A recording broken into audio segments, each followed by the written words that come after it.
Welcome to Money on the Move, Episode 1. I am your host, Philip Yeager, and this is a show where we highlight the biggest movers in money over the last couple of days. We share with you condensed financial news, and what you find here that you don't find anywhere else is my wonderful sense of humor and great insights and speculations of wisdom as to what I think is happening. Getting right into it, some of the biggest news that we have over this last week is that Kamala Harris fundraised about $200 million within the first few days for her presidential bid. Joking here, but I wonder how much of that money came from Ukraine. Okay, not trying to get canceled on the first episode. However, we do know that politicians are notorious for terribly spending and not knowing how to manage their money, which is why some people say that Trump is a breath of fresh air. He is a businessman who inherited about $200 million and grew that into a net worth of about $5.5 billion. A little tidbit here that you might find very interesting. 1 million seconds is about 12 days. 1 billion seconds is about 32 years. Sometimes these words, millions and billions, they sound alike, they become mnemonic, but they are astronomically different. 1 million seconds is 12 days. 1 billion seconds is 32 years. So we have one politician, like many politicians, doesn't really know how to use their money, doesn't know how to grow it, doesn't know how to manage it. And we have another who is very keen and skilled at doing just that. Which do you think is going to be better for your pocketbook? Throwing my political bias aside, let's keep moving here.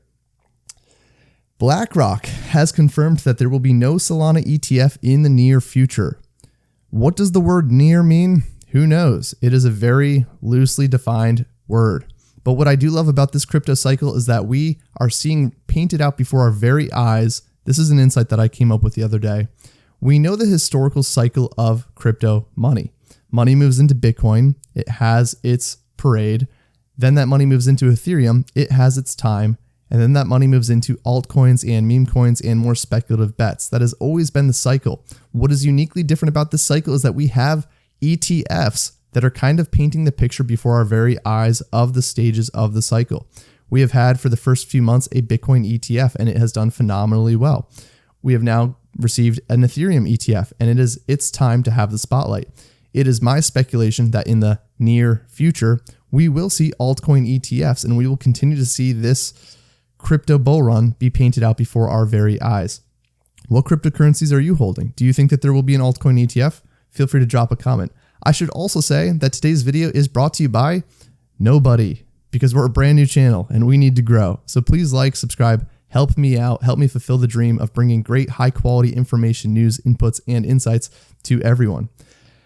Continuing to move forward. By the way, nothing I say is financial advice. Bitcoin is again retesting its highs and must break through 73K, otherwise we may see another short-term correction. As of making this video, Bitcoin has fallen 5% today in 3 hours, fulfilling that short-term correction. However, we are still in the season where it needs to break out and continue to climb into new highs, or we might continue ranging. That's speculation for the short-term traders. Nothing, again, is financial advice. 1.59% of addresses with Bitcoin, get a load of this, they hold over 92.8% of all the Bitcoin. So 93% of all Bitcoin is held by about 1.5% of wallets. In entertainment news, Deadpool and Wolverine. You might not care about this movie. You might be a big fan of the Deadpool trilogy series that's going on so far. What's very unique is that it snared in $205 million during its domestic opening. This has made it the #1 highest grossing R-rated film in terms of the first week of viewings. McDonald's, their earnings, they have missed their revenue estimates as consumers are pulling back. That could be pretty bad for you if you're an investor in McDonald's, but it could be pretty great for America because we got to eat less of that crap. They missed their second quarter earnings and revenue estimates. The company's same-store sales fell for the first time since the fourth quarter of 2020. McDonald's is leaning on value meals to bring back customers as it deals with a worsening customer pullback. In my opinion, I'm all for it. Donald Trump on social media. We have some news here. He has been hypothetically censored by Google. This began trending earlier on this week and went viral on many different platforms, TikTok, Instagram, Facebook, where people are searching for Donald J or Donald and posting what comes up.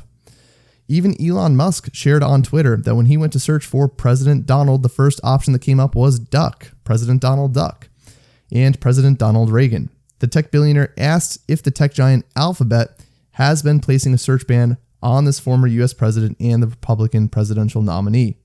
Don't you just love a world of free speech?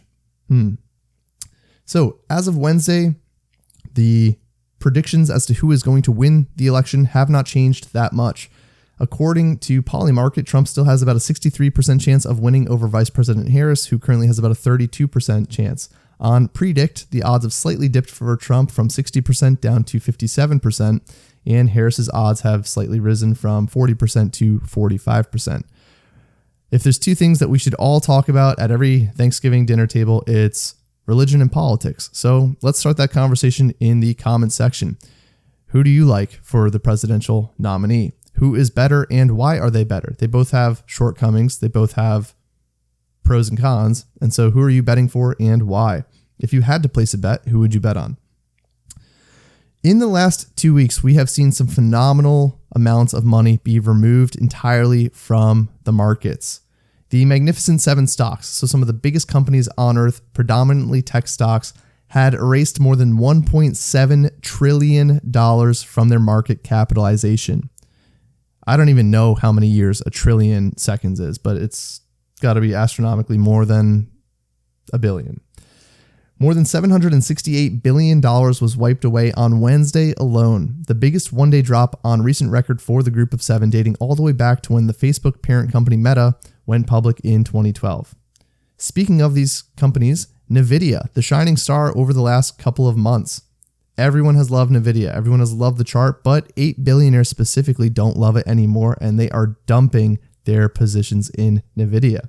Some of their names include the Philip Lafont from Catou Management, it's probably French, Ken Griffin of Citadel, Israel Englander of Millennium Management, Stanley Druckenmiller of Duckenese Family Office, John Overdeck of, well, that's a long name, I'll skip that one, and two other billionaires have dumped hundreds and hundreds and hundreds of thousands of shares. Collectively, between these 8 people, we are talking about multiple million shares being dumped in their personal portfolios.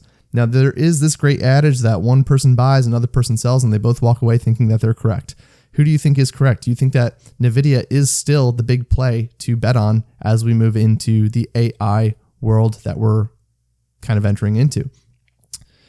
To leave you with one other piece of wisdom, some people are poor. All that they have is money. At the end of the day, money is simply a tool. It is something that we are rewarded for when we solve problems and serve the people around us. But what we do with our money says the most about us. For some people, it's buying a nice house. For some people, it's a nice vacation. For some people, it's the ability to make a difference in the world. How do you view money? Why do you want money? And what are you going to do with the money that you have in this life? That's rhetorical, but you can also answer in the comments if you would like to.